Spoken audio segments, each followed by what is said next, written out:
All right, let's go to our next story and our next paper. And that will be the Daily Trust newspaper.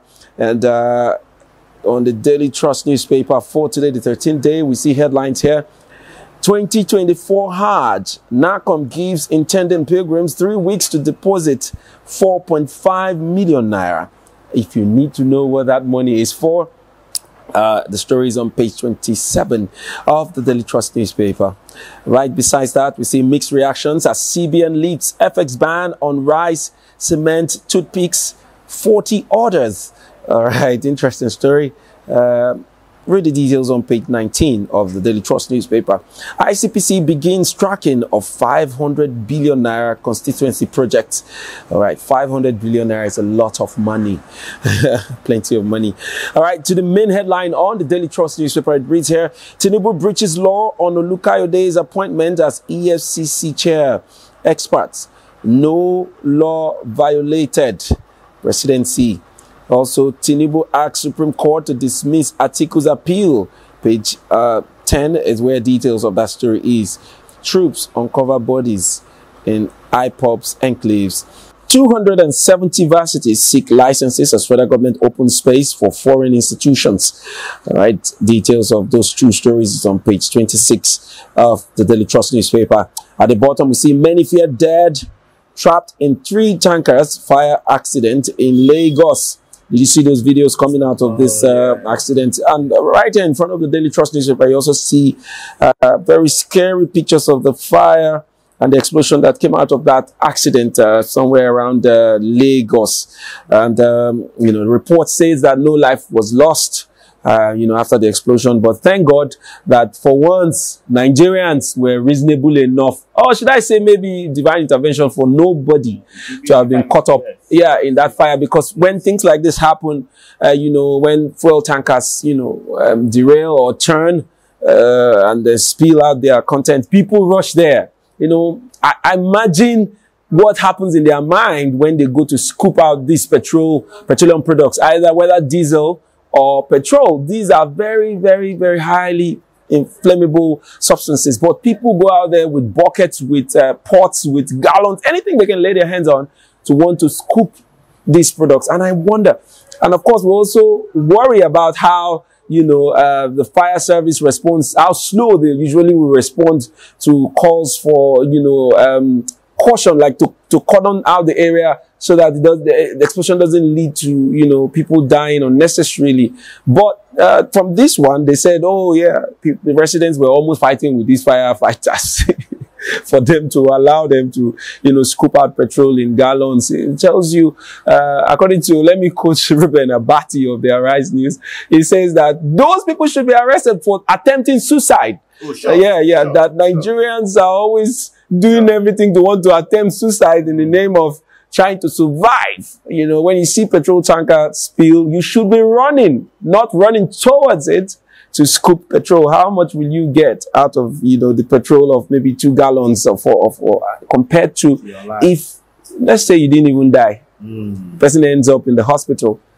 The bill alone to, you know, get back in shape, it's not one naira. So why don't people like that avoid situations like that? But we say we will talk and talk and talk and talk. Tomorrow, if it happens here, this place will be crowded with people and their gallons again. But I don't know if you have anything to add though before we go into our next story. Yes, you like what you mentioned. Nowadays, it's not just nowadays. It's been there for ages. That's when oil spills, people just rushing there to scoop, not minding the consequences, not minding the pain that you might give to your family at the end. If anything goes wrong, so it's a sorry situation. And more so, Nigerian roads are more like death traps. Yeah. Go and check out. It might just also be that maybe the bad portion of the road that caused such a slip and all that for the tanker to happen. Especially if you also recall back what happened just recently on the Benin where we had over 30 persons died. Yeah, it's similar to this because of the bad roads. But then again, most times when we talk about bad roads, we know we blame the federal government and the government for not keeping these roads in good shape for easy transportation of these petroleum products and all of that. But I also blame most times these regulatory bodies that are supposed to check these tankers. Most of these tankers, when you see them on the road, they are at the most terrible state. Some of them drive on one tire as against 8 or 12, as it were. Some of them are driving, some of the tankers are tilted to one. Who is regulating what is moving? Who is saying that, okay, your tanker is not healthy enough to move products at this time, get it fixed and come back? So it is destructive facts.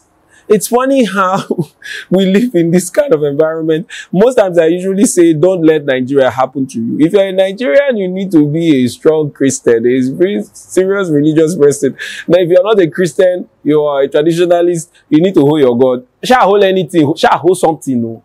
Because if Nigeria happens to you, there will be no way back from it. Because it's terrible, because every day you get on the road or you come out of your house, you will see things that are avoidable. People die avoidable deaths here in Nigeria, and it's very unfortunate. But, well, let's get into another story still on the Daily Trust here, and that will be the story about the newly appointed EFCC chairman, Olukoyede. Nigerians are reacting, and they're saying, Tinubu has done it again. This time has appointed someone that is not qualified. And why so? It's also a Yoruba man.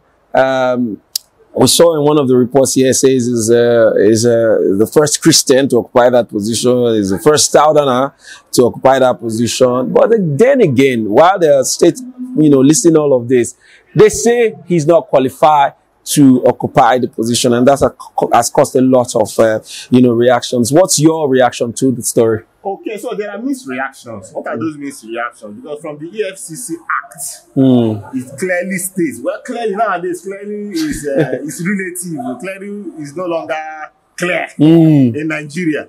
So, but then, just like when we had the issue of ant, or we are still having the issue of ant and FCT. So in this case, he got into EFCC 2016. Okay, for the first time. Actually, he started off his career in lecturing. He was a lecturer in one of the polytechnics out there. Then moved into banking. Then from banking, became a public servant by joining the EFCC in 2016. Okay, as what? So first position before he became, I think, director. Then he became secretary. Okay, but then the questions are now in the act is written that for you to become chairman of the EFCC, you should be acting inspector. Okay, acting inspector general of police. Sorry, ASP, right? First is above the rank of ASP, and also an assistant commissioner of police, at least. Commissioner of police. Yes. ACP. So now the issue now is that level that he was a secretary should be on the same rank with assistant commissioner of police. Okay. Then when we are now having issue and 15 years experience in security. Agency, in a security company or agency. So the question now is, does he have up to 15 years or is this 15 years going to be stepped aside? That is the bigger question now. Remember 2016 to now is just about 7 years. Okay, so now the question now is, okay, mind you, he has a very good CV. He's been into fraud, as in fraud investigation, and somebody that was also part of the EFCC, at least the level of secretary. But then there are still other issues out there. One of them being that he was suspended by Buhari. Okay, back in the days of Magu, himself and Magu were both suspended aside other persons, but the two of them did not come back.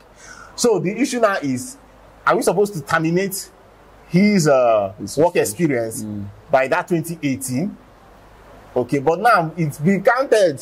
In fact, it's even shown that he's secretary in the EFCC. So, but then in all, you now question that, see, this government, they must have, is it that they did not read all these before appointing him? I don't think so. Okay. Then the other question is where he is coming from. Well, that one is just for people that want to make noise. Arewa community has come out to say that Tinubu has been one-sided in his appointment. I mean, we heard all of that during Buhari's time too. Yes. That he was one-sided. Yes. But the people now saying it are people from the north, saying it that he is now favoring the westerners, not even the full south. Okay. But for me, that one is by the side. And for the first time in history, like you mentioned, no southerner has tested this position. But now, personally, it's not just about whether southerner or not. Yeah. We know that the EFCC, personally, EFCC is suffering. Okay. More so, you notice that many cases, the chairman of EFCC gets into trouble. So that is also going out to both Yemi Kadusu and Kayode. This person should know that this position, yes, they will be smiling now. They're sending them congratulatory message and all that. They should go out there and also ask questions about where is Abdul Zarik Bawa. Where is Bawa? Okay?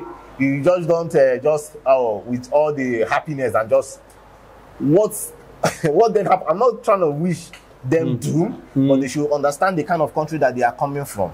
And they should make sure that they protect their back. They should watch their back. Okay? Make sure that they don't do any ill.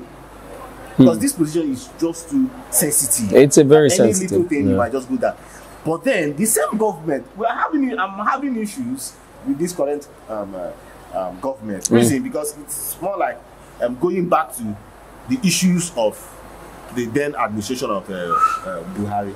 Why do I also say that? Because even just recently, was his name Ndume, former leader of the Senate, Ali Ndume, came out to say that the current Senate president has been ignoring the contributions from the Senate, more so that he is not following the rule of law. And we also have started seeing these kind of trends from the be it executive or the legislature because of the kind of appointments and stuff they've been doing currently. Especially with this case of EFCC. You cannot tell me that Kayode is the best man. Of course. Same thing I wanted to say. As big as EFCC. Is he the most qualified? Okay. Yeah. Okay. And mind you, EFCC was instituted so that the police, mind you, the EFCC is also an arm of the police. Yeah. So that the police, from what we have on the EFCC Act, it means that somebody from that police side or maybe security should be one heading them. Okay. Yes, he might have the other knowledge and all that. Can't you make him serve in another capacity than causing this kind of confusion and everybody going bringing in different kind of opinions and words? You know that you're going to cause confusion. Why don't you step aside? There are many Nigerians. We have 200 million Nigerians out there, and you can't tell me that there are not people there that has 15 years of experience and can take care of all those other prerequisites that you need to become the chairman of the EFCC. And so another question is he also respecting federal character in all these appointments, and people coming out to say, okay, why is he appointing, or giving the key offices to people from the West? Those are some of the things that we need to also, look at while we question some of these appointments. Like this Kayode's appointment, I think most Nigerians are more about the qualification. Does he have the requisite experience to, be at the helm of affairs of the EFCC? Because like you said, it's a very, very critical, institution that Nigerians truly need to keep some level of certainty in the level of in the corruption that we see in our country. So yeah, does he have the requisite, qualification? Does he have the experience needed to run it? Because if he does, then I don't think anybody will be talking. And the question too, is there no one else, or is it that the man after the most other person qualified is not from the West?